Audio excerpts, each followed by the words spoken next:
Hi, I'm Elizabeth with Arkansas Support Network, and we're going to talk for a few minutes today about children who are transitioning to kindergarten and who are needing additional or extra supports.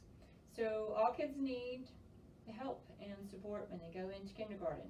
They haven't been to school before, maybe they've been to preschool, they haven't been to the public school, and so all the kids need to know how to get through the halls, how to make a line, how to, do the lunch line, how to interact with, their classmates and sit at their desks and all kinds of things. So all kids need supports. And so today we're going to talk just a little bit about children who need some additional support, and that could be a broad range. And public schools provide a broad range of services for children who need different kinds of extra help in school to be able to be successful. And so today we're going to talk a little bit about that range, and also special education services and how those may apply to your children. So if your child is in a preschool, then a preschool setting, then typically the preschool personnel will be helpful in helping you to make the transition to kindergarten. They may give you information about what school your child is going to be going to, which would be, at this point, the closest school to your home. And they can also help with the special education referral process if that's a part of what your child needs to be able to go into kindergarten. So if your child is in a preschool program, make sure that you've talked with them and asked them about the process for if your child does need some extra supports of interacting with the public school and being able to make that connection. So some children are not attending preschool programs, but go from home directly into kindergarten. And so for you parents who do have children who are at home, the most important thing to do if you feel like your child is going to need additional supports is to talk with the school that's closest to your home. So all children, regardless of whether they have a disability or need some kind of extra support, need to be enrolled in their home school, in their zone, which is the school closest to your house. And so that is a separate process from a special education referral, which may also be needed.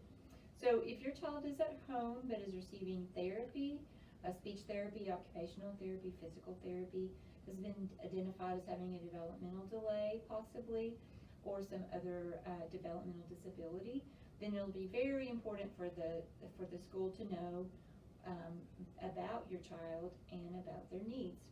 And so whether they're in a preschool or they're at home, that first connection needs to be with the school that's closest to your home. Either the preschool staff can support you in that, or you can go straight into the school. If your child is at home and you do need to make that transition, it's going to be really good for you to take any kind of therapy reports, medical reports, or anything that might help the school staff to understand what your child's needs are. And so that'll be an important part of the process. So hopefully if your child is at home and going directly into the school, those school person or school staff is going to tell you what the process will be, either entering into kindergarten, into general education, or to make a special education referral if that's needed. So it's important to get in there as soon as you can so that the school will have time to gather information and be able to start that process. So hopefully, like I said, the school closest to your home will be able to help you. In every public school district, there's also a special services office, which and that's where the supervisors for special education are housed to be able to supervise special education services in the whole district. And so there'll be a supervisor that will be responsible for your child's homeschool. You always have the option to talk with the special services office in your district if you feel like you don't understand the process for a referral, or if you just have concerns and you're not finding the answers that you need at the homeschool, then feel free to talk with the Special Services Department, because they are always active in helping new students to come into the district. What they want most of all is to have as much information as they can about the children so that they can look for the right services for them in the school district. So all children must receive an education. So it can be in the public school, in a private school, in charter schools, and other options that parents may find. On occasion, a child may be homeschooled due to a medical condition that might not permit them to be in the general school population. And so there's a broad range of services and possibilities for children. Public schools are used to receiving children who have autism, who have Down syndrome, intellectual disabilities, who may have medical conditions such as diabetes, who may have cerebral palsy, who may have learning disabilities, and children also who have not been identified with any sort of delay or issue that might cause them to need extra supports. But if you as a parent suspect that your child is not doing things like other children of their age, it'll be good to talk with the doctor about that, and also to let the school know so that they can be aware of and be ready to help your child in any way that he or she needs support. Some children don't qualify for special education services but still need support. So that, let's say a child does have diabetes and needs insulin shots, then a 504 plan can be a plan that the school has in place in addition to a health plan, so that everyone, all the staff, understands what to do and when medication may need to be administered and those kinds of things. So allowing your child to leave class in order to take care of that, whatever accommodations need to be made so that your child can participate in the regular education setting. So so some children will not qualify, but often children who do have a developmental disability will qualify for special education services. And some common questions that we get from parents are, I don't know if my child can go to school. Can he go because he's not toilet trained? Or my child is not communicating verbally, so I'm really nervous about how she's going to talk with the teacher, how she's going to let the school staff know what she needs, and I'm not going to be there, and I'm used to, helping her, and I feel really uncomfortable with that.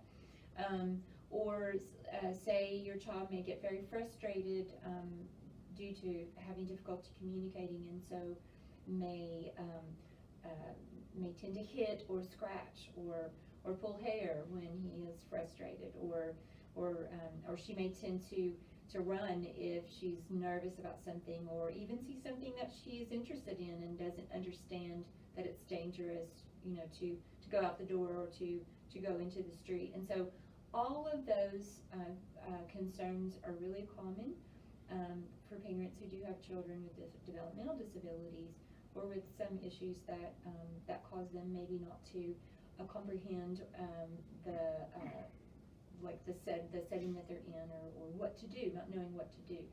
And so in the public schools or in special education services, the school should be ready to assist with those things, and they're accustomed to developing plans and services that are going to be helpful to children who need those extra supports. So we're going to talk a little bit about how you can prepare to let them know about your child in a referral conference. Parents ask us these questions all the time, and those are not, these difficulties that a child may have are not things that would keep them from going to school. The most important thing is to make a bridge with the services, so that between your child and their education, you and the school staff know what are the services and supports that are going to go between my child and their education. So how's my child going to access education? How's my child going to participate in assemblies and field trips and the life of the school and be included in all of that? So those are the kinds of things that we're looking for, and also academics and any sort of function that the other students are participating in. So there are therapies, speech, occupational, and physical therapy may be provided at the school. And sometimes resource instruction will give help in reading, math, or other academic areas. And then there are self-contained classrooms where that might be a community-based classroom or a more academic classroom, but with fewer students, so that the teacher is able to focus more specifically on individual students. So those are possible services. And when you start the process, no one is going to know what classroom exactly or what teacher exactly that your child that may be able to support your child. The important thing first is to talk about what your child needs, what his or her strengths are, what they're good at, and what it is that they still need to learn in order to be a successful student or to participate in the education process. So so the school is going to be looking for those services. So we're going to talk just very briefly about, or this is an example, for example, sensory issues, especially children with autism, but many children may have difficulty with loud noises or large groups of people. And so that's something to talk with school staff about, is to see what kinds of accommodations or modifications can be made in order to help your child be able to participate with the other students. So transition conferences have to do with the referral process for special education to see if a child qualifies for special education services. And so if your child goes into this process, then the first conference will be about a referral and gathering information. And so you will be invited to, if your child is in a preschool, they may come to the preschool setting, or you may need to take to go to the school that's nearest to your home or to the special services office to have a conference to recommend a special education referral. So each district is a little bit different with that.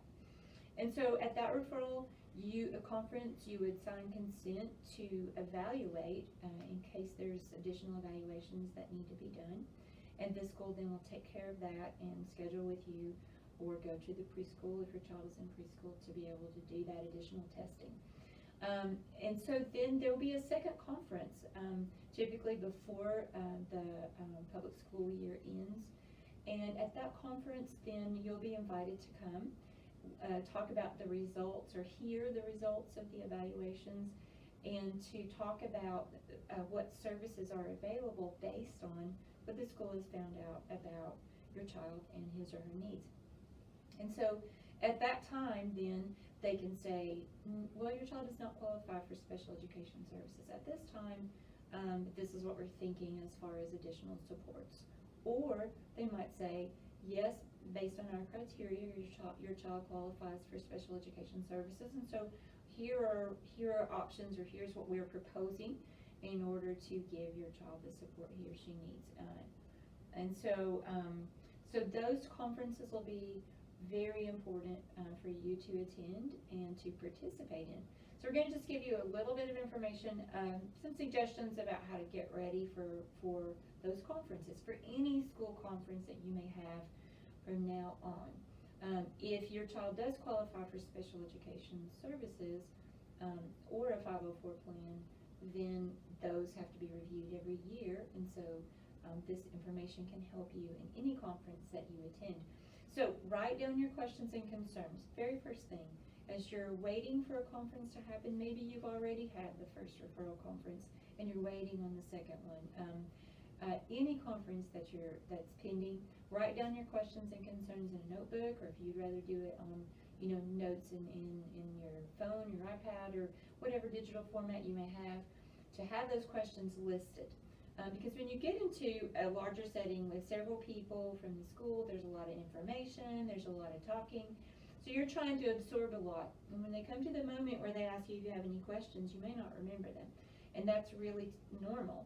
And so if you have your list, you're going to be ready to be able, so when you get home that evening, you're not going to have 5 extra questions that you didn't get answered. So we really encourage parents to do that. Also, in between times, read some articles, watch resource videos to help you understand the special education process. And we're going to have some links at the in the video description of this video, as well as a link to a longer version of this training that will give you some more details, if you would like, about kindergarten transition.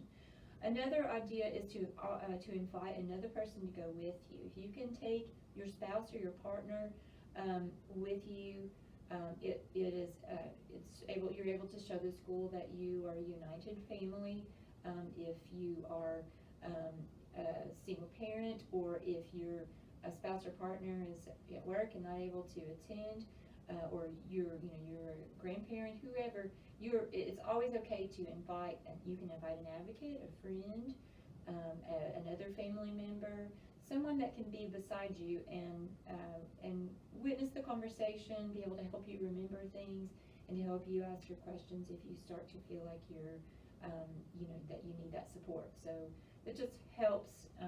It helps you to have that extra support. And so at all conferences, ask all your questions and share any information that would help the school to know your child, because the more they know, the more they're going to be able to provide the services that your children need. So very quickly about therapies. Children often receive therapy in preschool settings or in private clinics before they go into kindergarten. And so you may find that because it tends to be more of a medical model in early intervention programs or in private clinics, the school model is a little bit different for therapy. The school focuses on education, what the child needs to access their classroom, the materials, and so speech, occupational, and physical therapy may be reduced. You may not see your child receiving as much therapy as they did earlier, or as they're receiving right now. So keep that in mind so that it's not a surprise to you. You can encourage the school to provide as much as possible. They'll have their own criteria for what they want to propose that your child receive. It's always okay to ask for more, and if you feel like that it's not adequate for your child to access his or her education. You also have the right to get therapy outside in a private clinic, and so that would be done after school hours, and then you can talk with the therapist about billing and those kinds of things. You'll hear more details about that in the longer version of the other training if you would like to see that. So just a couple of other suggestions. Paperwork is really important because the law that governs special education services in public schools is called IDEA, and that law requires the school to provide you with copies of the plan that is established by the team. You're a member of the team, and so it's always important to ask for copies of those. Usually they'll give them to you, but sometimes it's a draft. It's okay to ask for a copy of the draft and then get a solid copy later on so that you can see what was done and talked about that day, especially if you need to take paperwork home in order to share with another family member who's involved. You'll have the paperwork that day. When you have those final copies, save them. Put them in a cabinet, a folder, file, however you like to archive things, because that is documentation and evidence of the work in writing that the school needs to do with your children. So we already talked about enrollment, regular enrollment. Always make sure that you do that regardless of whether or not your child is in the special education referral process, because all children need to be enrolled. You can talk with the school, ask them, they'll usually want immunization records, different forms of documentation, and they'll let you know what that is. So Also, usually schools will have, always schools will have a website where you can go and check the enrollment dates and what kinds of documentation you need to bring. So also just make sure any events, open house, or other activities that the school will invite parents to, make sure to go so that your children can get some familiarity with the school setting. So just briefly, if your child does have a medical need that the school will need to assist with during the school day, a healthcare plan that's completed with a nurse is going to be very important. If a child has seizures and the school needs to know what the steps are that need to be taken in case of a seizure. If your child needs to take medication during the day, any kind of healthcare need, then the nurse can assist with that with the team, and a doctor's order will typically be required so that the school will have the doctor's consent in order to do that. Special diet, allergy to peanuts, for example, or a gluten-free diet, those kinds of things will require a doctor's order to be able to follow, and the school will be able to assist with that. So just one quick thing, if you have any questions or concerns about health issues, no matter when, make sure to communicate with the school very clearly so that you don't have that concern at home. Take that and make sure to let them know everything that you're thinking about what your child needs as far as their health care, because the only way that the school can address that is for you to let them know what it is they need. So you are the expert on your child, and so we want to encourage parents to be an active member of the team, to give your opinion, to ask questions, to participate, because when the school personnel feels supported by parents and feels like the parents are working with children at home and also letting them know, keeping them informed, this helps the whole team, home and school, to be able to help your children and to be able to give them the education they need. So if you have concerns, you don't know what to do, or you feel confused, our program, the Family Support Program, Community Parent Resource Center, it is able to give information, so we can meet with you, try to help you navigate the special education system, to understand how it works, to give you information. We'll be glad to do that if you need us. So you'll find our contact information.